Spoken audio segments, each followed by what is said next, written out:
par ta main puissante, même si les océans se déchaînent, je les traverserai avec toi. Père, tu domines les tempêtes. Je suis tranquille car tu es là.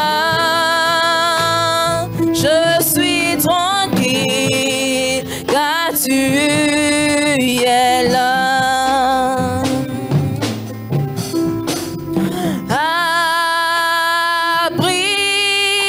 Abrite-moi sous tes ailes. Couvre-moi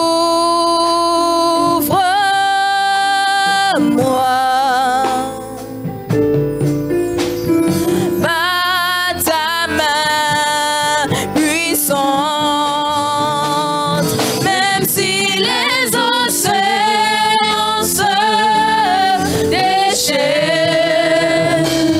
je les traverserai avec toi. Père, tu domines les tempêtes. Je suis tranquille car tu es là. Je suis tranquille car tu es là. Même si les océans se déchaînent, je les traverserai avec toi. Père, tu domines les tempêtes. Je suis tranquille car tu es là. Je suis tranquille car tu es là. Oh Jésus seul, je me confie. Il me donne force, calme et puissance, même si les océans se déchaînent, je les traverserai avec toi. Père, tu domines les tempêtes. Je suis tranquille car tu es là. Je suis tranquille car tu es là. Même si les océans se déchaînent, je les traverserai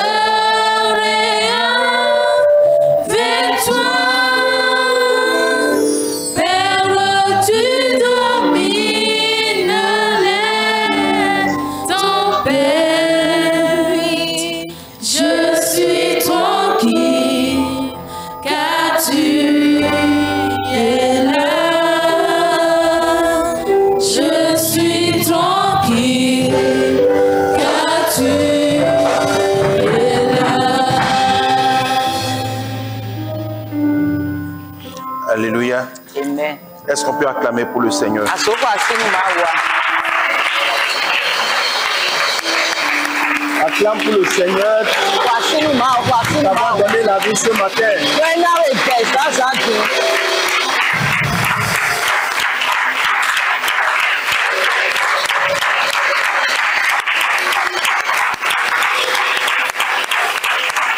Alléluia. Amen.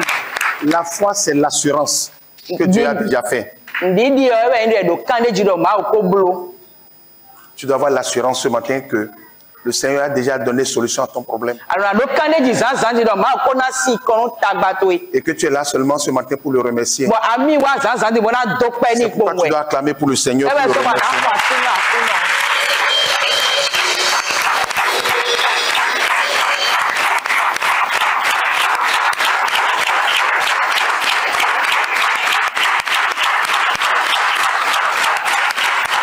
Alléluia. Amen. Asseyez-vous. Ce matin, nous allons encore aborder des points que tu dois savoir et que tu dois te considérer comme. Donc,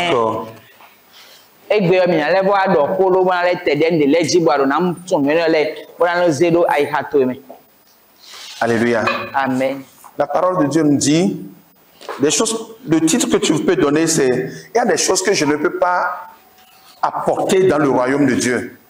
Il y a des comportements que je ne peux pas, des choses de ma vie passée qui ne peuvent pas rentrer dans le royaume de Dieu. Et je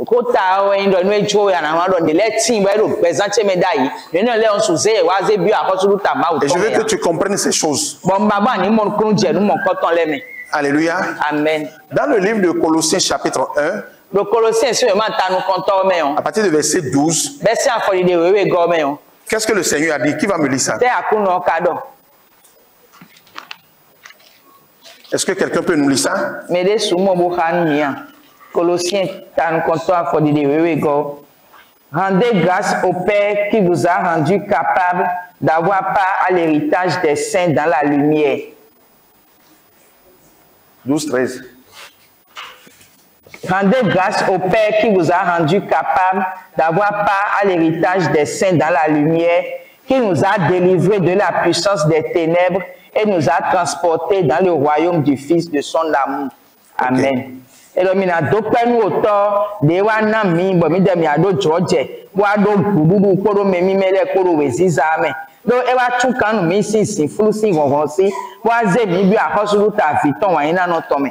Amen. Le sang, c'est pour notre justification. Donc, le sang, c'est pour effacer nos péchés. Maintenant, je veux que tu suives tout le monde, ce n'est pas. Nous sommes en train déjà de faire le message. Ok.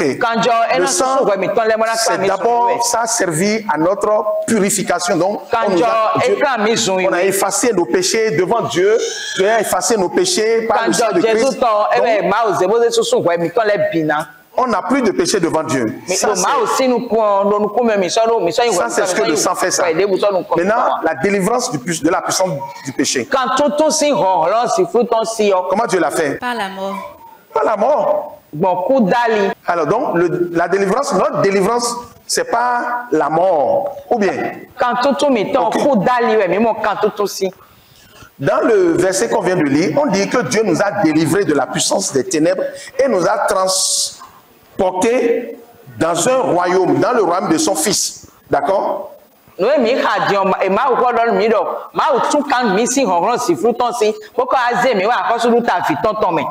Alors après notre... Ça veut dire quoi? Nous sommes morts. Alors pourquoi notre mort fait la délivrance du péché? Pourquoi? Parce que nous sommes morts, nous sommes délivrés du péché. La mort rompt les relations.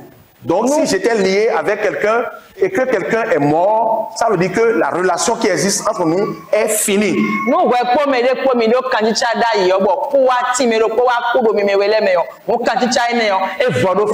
quand je me marie avec un homme et que quelqu'un mourrait entre nous les deux, alors je suis libre. Mais si je me marie avec quelqu'un et que nous divorçons,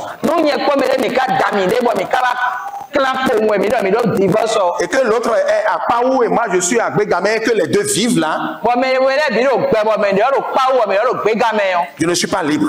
Je n'ai pas le droit de me remarier. Je ne peux pas me remarier parce que devant Dieu, nous sommes toujours liés. Donc c'est seulement la mort qui sépare. Alléluia. Amen. Ok. Nous ne pouvons pas imaginer que quand on nous a dit que Dieu nous a mis à mort, c'est-à-dire quand le vieil homme est mort, c'est comme ça que Dieu nous a, c'est-à-dire juste parce que le vieil homme est mort, Dieu nous a mis dans le royaume. Non, c'est pas comme ça. Il a fait beaucoup de choses. Dieu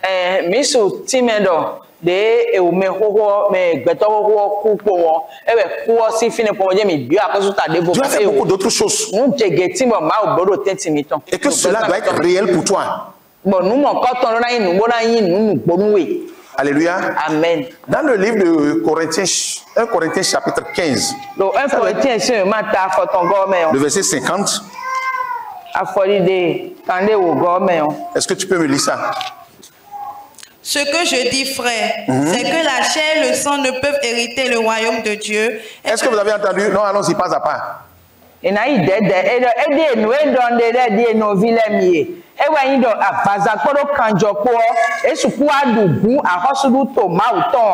Vous avez compris? Le sang et la chair ne peuvent pas hériter le royaume de Dieu. Ça, continue. Et que la corruption n'hérite pas l'incorruptibilité. Donc ce qui est corruptible là, ce qui est corrompu ne peut pas rentrer dans le royaume. C'est ce que la parole de Dieu dit ça. C'est pourquoi pour nous faire rentrer dans le royaume, après que Dieu nous a mis à mort, il a fait encore beaucoup d'autres choses avant de nous mettre dans le royaume. Il faut que tu comprennes ça. Ce n'est pas seulement que mon vieil homme est mort, non. Alléluia. Amen. La parole de Dieu dit, ce qui est né de la chair est chair, et ce qui est né de l'esprit est esprit.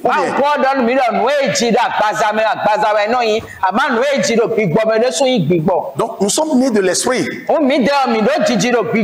Nous étions nés de la chair. Et on ne peut pas rentrer dans le royaume de Dieu. Maintenant nous sommes nés de l'esprit. Et c'est ceux qui sont nés de l'esprit qui sont dans le royaume. Alléluia. Amen. C'est celui qui est né de l'esprit qui est dans le royaume. Alléluia. Amen. C'est ce qui est né de l'esprit qui peut rentrer dans le royaume de Dieu.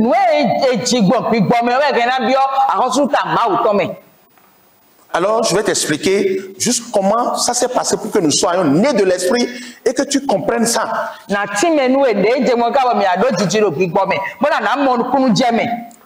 Donnez-moi le Romains chapitre 6, versets 3 et 4.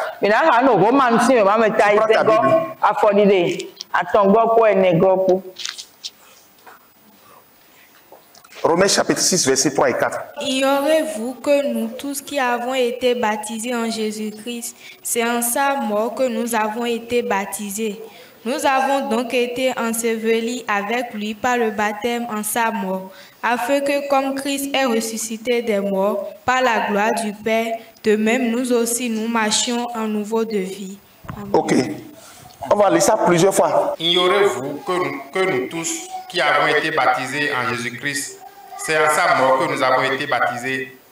Nous avons donc été ensevelis avec lui par le baptême en sa mort, afin que comme Christ est ressuscité des morts par la gloire du Père, de même nous aussi nous marchions en nouveauté de vie. Romains chapitre 6, verset 3-4. Oui. Ignorez-vous que nous tous qui avons été baptisés en Jésus-Christ, c'est en sa mort que nous avons été baptisés. Nous avons donc été ensevelis avec lui par le baptême en sa mort, afin que comme Christ est ressuscité des morts par la gloire du Père, de même nous aussi nous marchions en nouveauté de vie.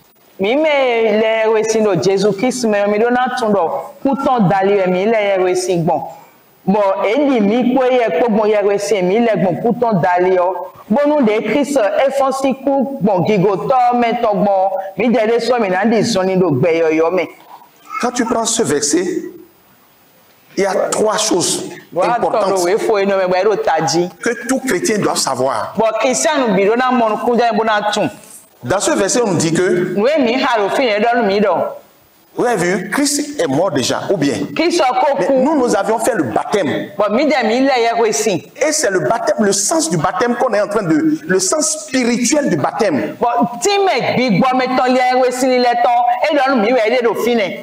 Alléluia.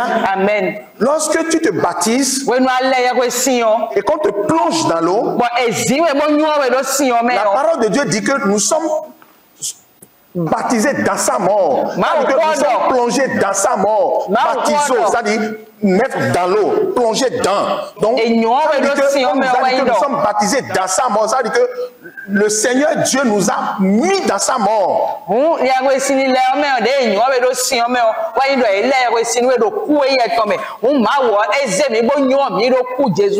C'est ce que la parole de Dieu dit. Toi et moi, nous avions été mis dans sa mort.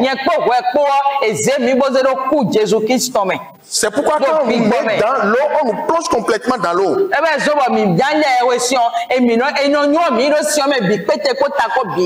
Alors, j'ai été mis dans sa mort. Tu as été mis dans sa mort. Alléluia.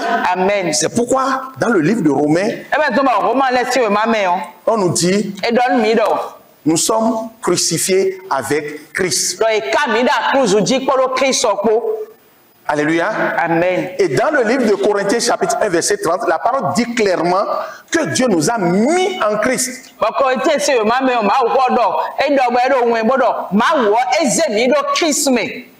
Pour que nous soyons crucifiés avec Christ. Et pendant que Christ était sur la croix, Dieu nous a mis en lui. Donc, il est mort sur la croix, moi aussi je suis mort là-bas. Quand une femme est enceinte, le bébé est dans son ventre. Maintenant, la femme, elle est morte. Qu'est-ce qui va arriver au bébé? Qu'est-ce qui va arriver au bébé? Hein? L'enfant aussi va mourir. C'est pourquoi quand nous étions en Christ, Christ est mort, nous aussi nous sommes morts.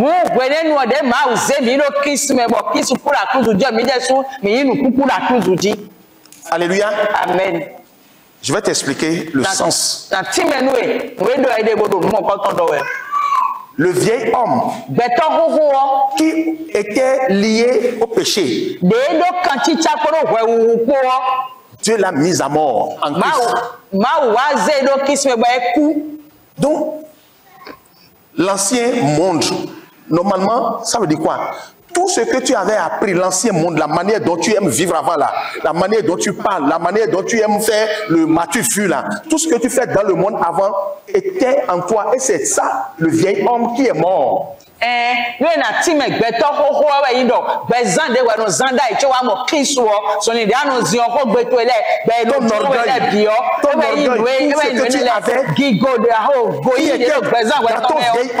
Tout est mort. Par exemple, celle-ci, avant, par exemple, si tu lui fais ça, elle va te faire ça. Si elle ne te fait pas ça, dans 1000 ans, elle ne va pas être à l'aise. Bravo,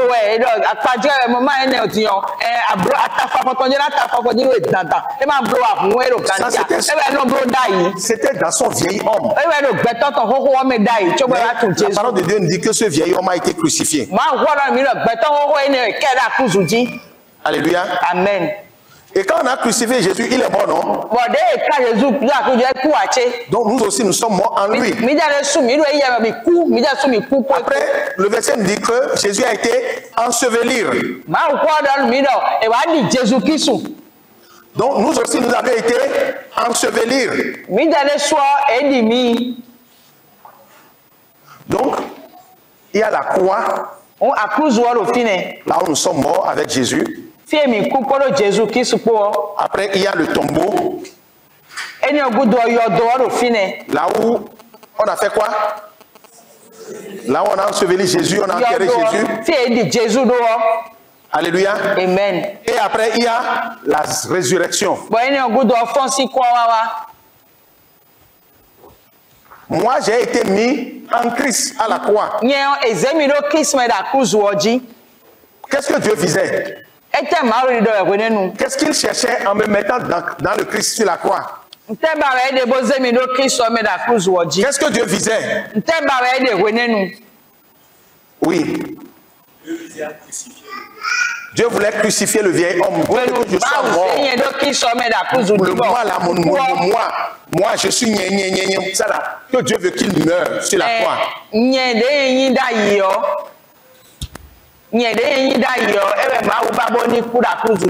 Alléluia. Et il est mort à la croix. On a dit que nous avions été ensevelis. Ou bien, dans le verset qu'on a lu là, lis-moi le verset encore.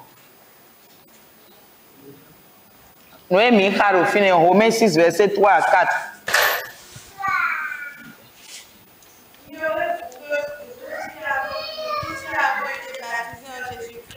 C'est en sa mort que nous avons été baptisés. Nous avons donc été ensevelis avec lui par le baptême en sa mort. Alléluia. La parole dit quoi? Nous avons été ensevelis. Donc tu as été enseveli. Tu peux te poser ce matin la question. Est-ce qu'on peut ensevelir? Qui on a enseveli? Qui on a enseveli? On a enseveli celui qui est mort, non? On ne peut pas ensevelir quelqu'un qui est vivant. Donc, mais Dieu dit que nous avons été ensevelis. Donc ça veut dire que réellement j'étais mort dans le plan de Dieu. Moi je ne vis plus. Mon vieil homme est mort. Alléluia. Donc la croix c'est pour mettre fin à l'ancien monde, l'ancienne vie. La croix me met fin à ma vie ancienne. La croix me permet d'être délivré parce qu'à la croix, je suis mort. D'accord? Et donc, le lien qui est entre le péché et moi est brisé. À la croix, je suis mort. Alléluia. Donc, il n'y a plus de lien entre le péché et moi.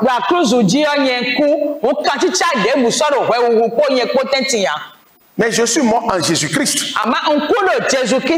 Et j'ai été mis en Jésus-Christ. Et je suis mort en Jésus-Christ. Après cela, Dieu m'a enseveli. Après ça, Dieu m'a enseveli. Comme Jésus-Christ aussi a été enseveli. Et la parole de Dieu nous a dit qu'il y a un tombeau où personne n'est rentré dedans, parce que c'est là où on a mis Jésus. Et quand on voulait le mettre, il y a un linge qu'on a mis sur son corps, non? Alléluia. Amen. Mais à la résurrection, quand Jésus est ressuscité, qu'est-ce qu'on a trouvé dans le tombeau? On a trouvé ces linges, non?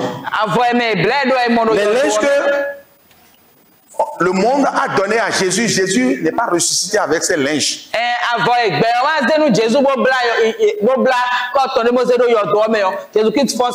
que tu es en train de comprendre le sens spirituel de ça, de ces linges que Jésus a laissés? Rien de l'ancien monde là ne va rentrer dans le royaume des cieux. C'est pourquoi il a laissé ça, il a laissé les linges là. Alléluia. Amen. Et puisque nous aussi nous étions avec lui, non? Jésus a laissé tout ce qui est de l'ancien monde dans le tombeau, ou bien? La parole de Dieu dit que toi et moi nous étions en lui. Alléluia. Amen. Et je te pose la question, qu'est-ce que toi et moi nous avions laissé dans le tombeau? Est-ce que tu sais que nous avions laissé des choses dans le tombeau? Si Jésus a laissé des choses dans le tombeau, c'est que toi aussi tu dois savoir que il y a des choses que nous avions laissées dans le tombeau.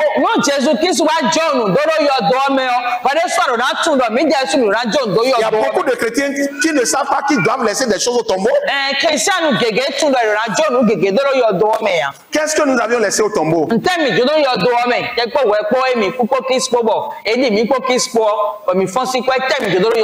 Alléluia. Amen. Tu dois être conscient que les anciennes habitudes que tu as appris, ce que tu as dans le monde, pendant que tu ne connaissais pas Jésus, doit être laissé où? Hein?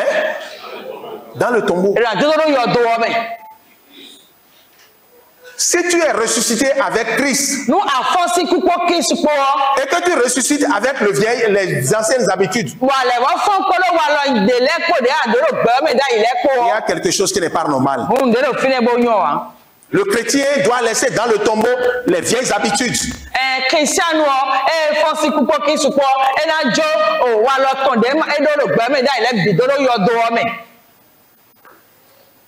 Il y a des gens qui se fâchent parce qu'ils n'ont pas laissé le vieil homme, les habitudes là. Quand je parle de ça, ils sont en train de se fâcher.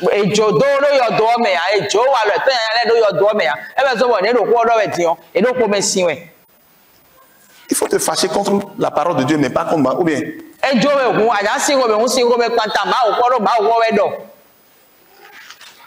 Jésus a laissé les linges qu'on lui a mis. Le monde lui a donné, il a laissé ça dans le tombeau. Et il était avec nous, étions en lui. Ensevelis avec lui. Ça veut dire que nous, on ne peut pas ressusciter avec tout. On doit laisser des choses au tombeau. Si tu étais un voleur, tu dois laisser le vol là-bas. Si tu es un menteur, tu dois laisser ça là-bas. Toi, c'est la fornication, tu dois laisser ça là-bas. Si tu triantes les gens, tu dois laisser ça là-bas. Parce que rien de l'ancien monde ne va rentrer dans le royaume. Alléluia. Amen.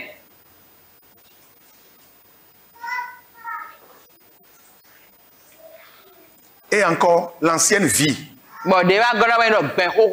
Donc, pour résumer, je vais dire l'ancienne vie là. Elle est laissée au tombeau. Il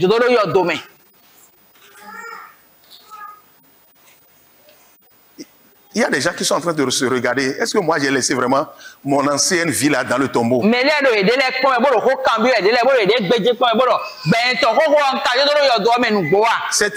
Tu es en train de faire une très bonne analyse. Quand tu te poses cette question, est-ce que vraiment moi j'ai laissé l'ancienne vie dans le tombeau là?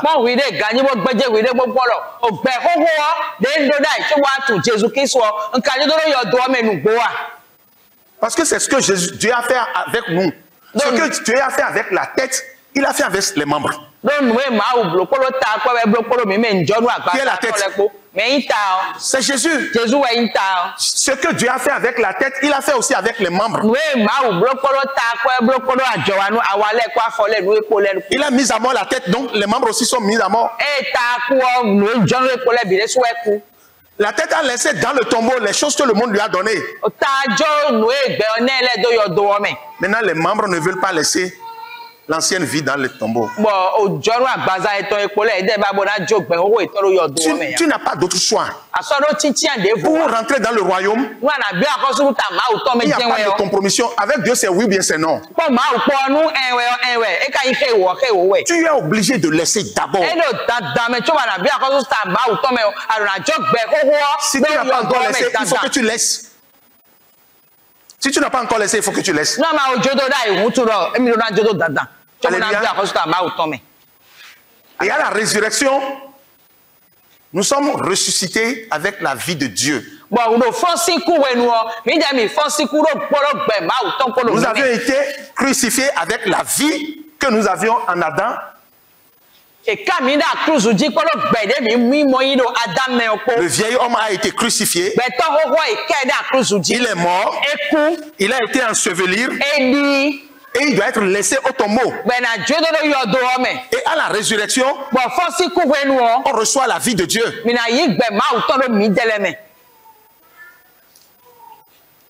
C'est ce que Dieu a fait pour nous avant de nous introduire dans le royaume. Alléluia. Amen. Il faut que tu le saches.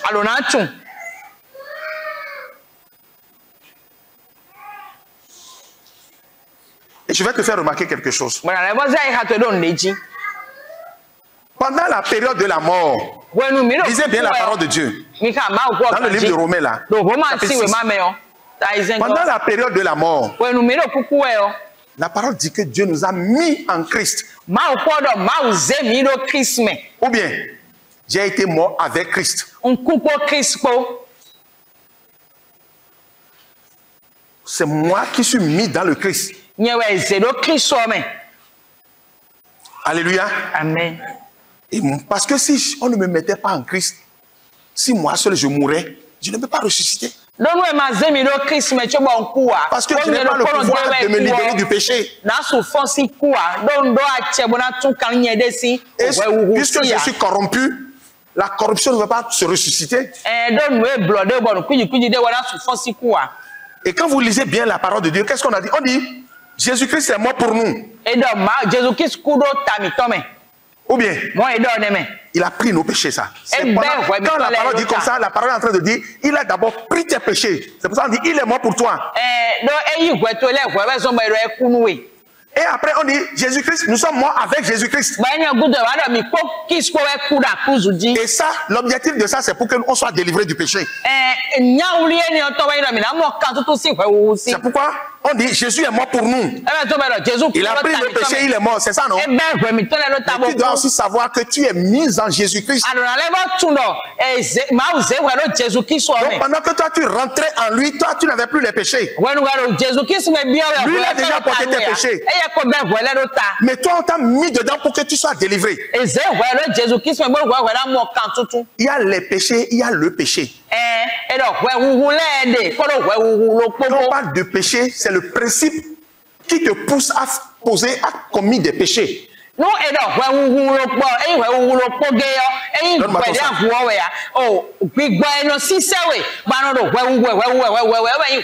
Ça, c'est le principe, ça. Est-ce que tout le monde le voit? C'est le principe, ça. Le principe est en toi. D'accord? Si le principe est en toi, aujourd'hui, tu peux voler. Demain, tu peux mentir.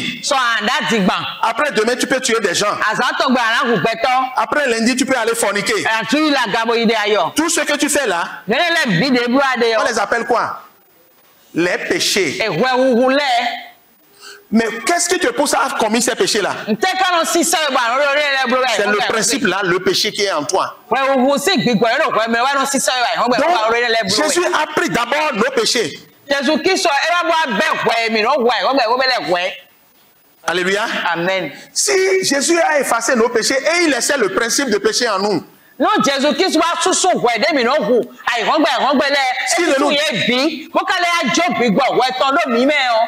si nous laissons le lien entre nous et le péché exister, qu'est-ce qui va se passer? On va toujours continuer par pécher. Ou bien, maintenant, pour que Dieu traite correctement le problème, il a mis à mort ton ancien, c'est-à-dire ton vieil homme là, qui est lié au péché là, il a tué.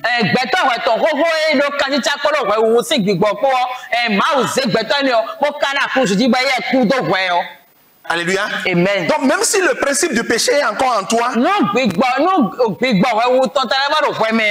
il n'a plus de répondant. Parce que ton vieil homme est mort. Alléluia. Amen. Donc normalement, tu n'as plus à répondre au péché. Parce que le vieil homme est mort.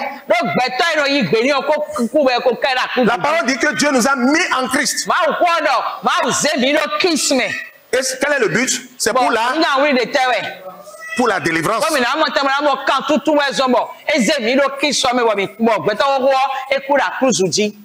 Alléluia. Amen. Nous avions été ensevelir. Quel est le but? Pour qu'on puisse laisser ces choses-là dans le tombeau.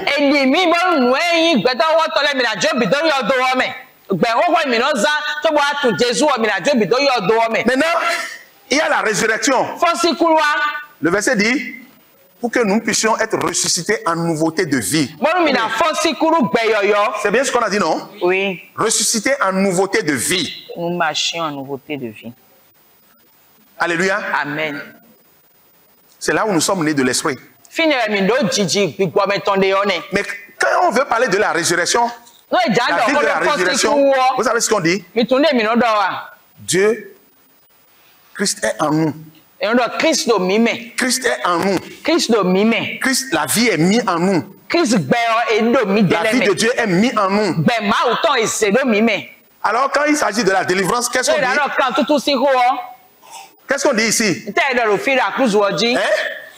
C'est nous qui sommes mis en Christ.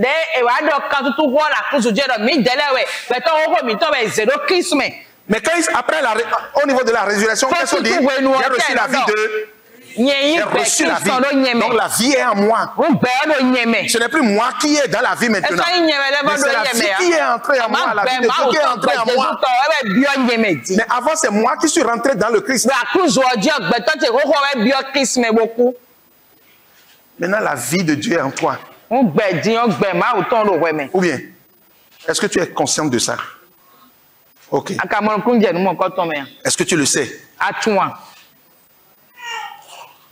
C'est pour ça que Dieu nous a dit, dans le livre de Corinthiens et de Romains chapitre 6, tu dois savoir que tu es mort. Que ton vieil homme est mort. Et qu'il est laissé où? Il est laissé où? Au tombeau. Tu n'es plus la même personne. Tu ne peux plus faire les mêmes choses. Ne livrez pas. Si tu livres aujourd'hui, c'est toi-même qui livres. Ce n'est pas le péché qui te domine. Et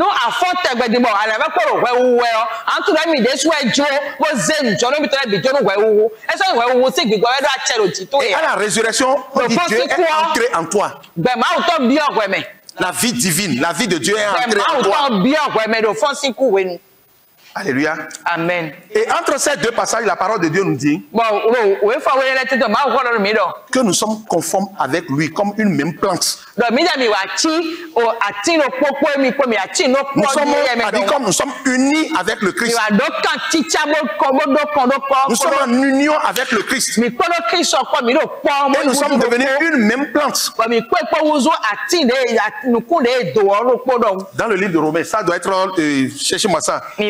Ça doit être toujours le chapitre 6 là. Le verset 5, c'est ça non? Oui. Que nous sommes devenus une même plante avec lui. Est-ce que tu es une même plante avec le Seigneur Jésus? Vraiment. Est-ce que tu es devenu une même plante avec lui? Est-ce que ta vie a vraiment changé? Est-ce que le vieil homme est laissé au tombeau? Personne n'a besoin de te suivre. Personne n'a besoin de te contrôler. À moins que tu veux mentir à toi-même.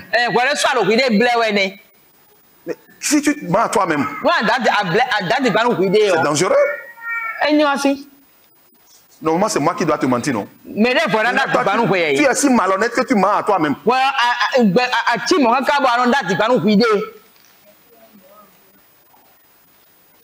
Alléluia. Amen. La parole dit que nous sommes devenus une même plante avec Jésus. Et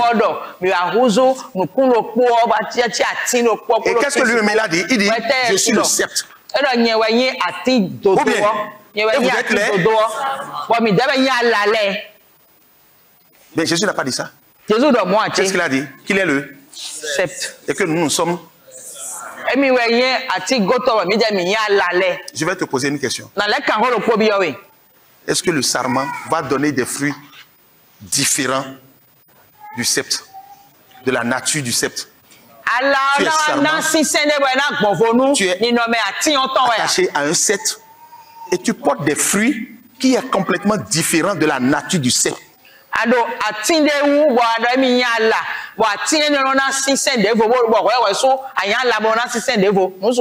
Est-ce que c'est possible? Vous avez vu ça quelque part? Donc ne te trompe pas. Comment nous qui sommes morts, nous pouvons encore vivre au péché? C'est comme ça qu'on a commencé le chapitre. Ou bien, comment nous qui sommes morts au péché, nous allons encore vivre au péché? Tu sors d'ici maintenant, tu vas encore commencer par vivre la vie de péché.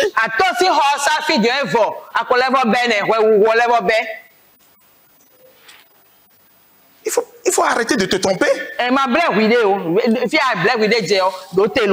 Le sarment va donner des fruits différents du sceptre. Vous avez vu ça?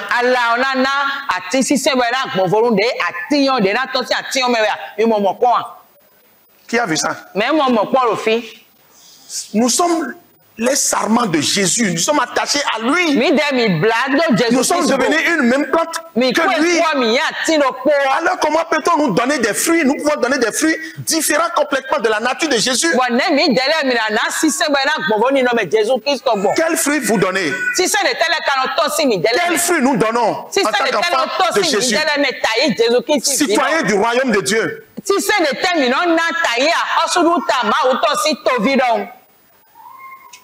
Alléluia. Amen. Si nous sommes ensevelis, c'est pour abandonner les choses au tombeau.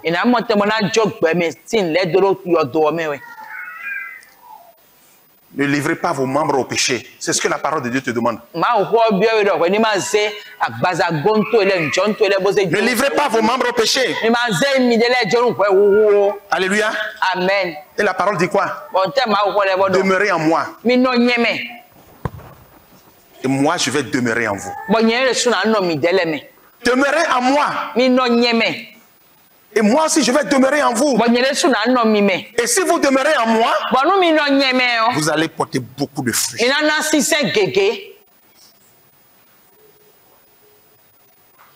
Est-ce que Jésus ne t'a pas dit ça? Est-ce que toi, tu as entendu cette parole de Jésus? Qui a dit demeurez en moi. Dit je suis le sceptre. Même avant de dire ça, il dit à cause de la parole que je vous ai annoncée. Vous êtes purs. Donc, la sanctification, ta purification est importante. Sinon, tu ne peux pas être dans le royaume. Alléluia. Amen. Sachant que il faut que tu le saches. Et quel est le deuxième point? Et lisez-moi Romains chapitre 6, verset 11. Donc, est-ce que tout le monde sait que nous sommes morts en Jésus-Christ? Je veux voir ici ceux qui le savent. Et si nous sommes morts, qu'est-ce qu'on doit faire? Qu'est-ce qui doit se passer? On doit laisser l'ancienne vie complètement au tombeau. Pourquoi on devait le faire? Jésus a laissé tout ce que le monde lui a donné, il a laissé ça au tombeau. Toutes les bêtises que tu faisais avant là, quand tu viens à Jésus, tu les laisses où?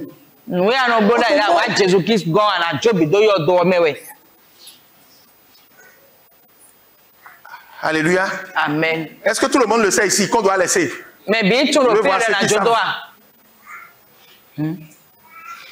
Alléluia. Amen. Ok, maintenant nous le savons. Ou bien, la parole de Dieu dit il faut que tu le saches. Alléluia. Amen. Maintenant, dans le livre de Romains, chapitre 11 et 6, verset 11 là, qu'est-ce qu'on nous a dit? Ainsi vous-même, regardez-vous comme mort au péché, ainsi et vous, comme vivant pour Dieu en Jésus-Christ. Il y a une version qui dit ainsi vous-même, au lieu de on dit regardez-vous ou bien. Oui. Ainsi vous-même, considérez-vous comme. Et donc, qui a la version là? Alléluia. Amen. La parole dit que puisque tu le sais, tu le sais maintenant, hein? Tu dois te considérer comme. Ce n'est pas Dieu qui va te considérer, non. C'est toi-même qui vas te considérer comme maintenant mort au péché et vivant pour Dieu.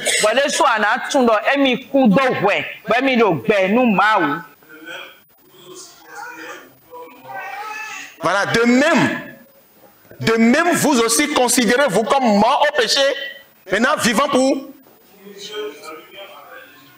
Dieu dans l'union avec Jésus-Christ. Est-ce que tu es en union avec Jésus-Christ? Tu dois te considérer comme et vivant pour Dieu.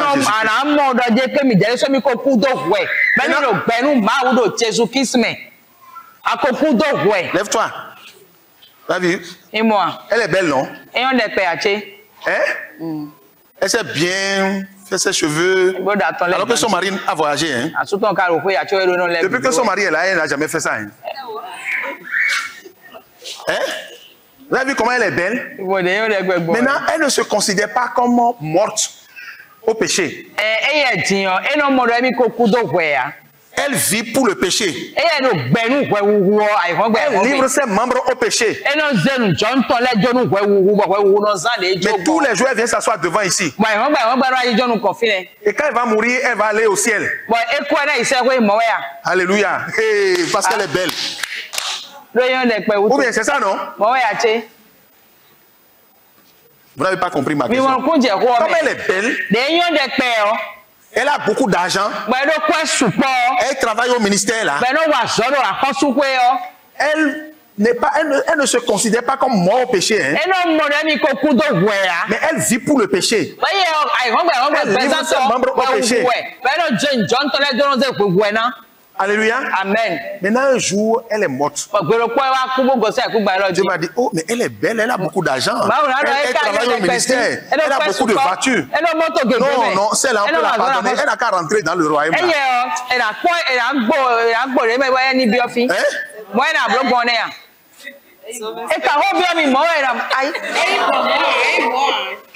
Non, elle me l'a déjà répondu.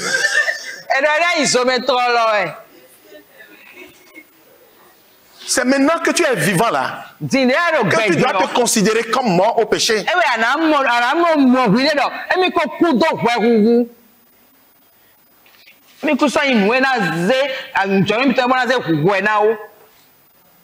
Tu dois savoir et tu dois te considérer comme. Mon frère, ma soeur, ce n'est pas un problème de venir à l'église. Ce n'est pas un problème de je donne la dîme, je donne l'offrande, je suis beau, je porte de belles chemises, j'ai une belle voiture.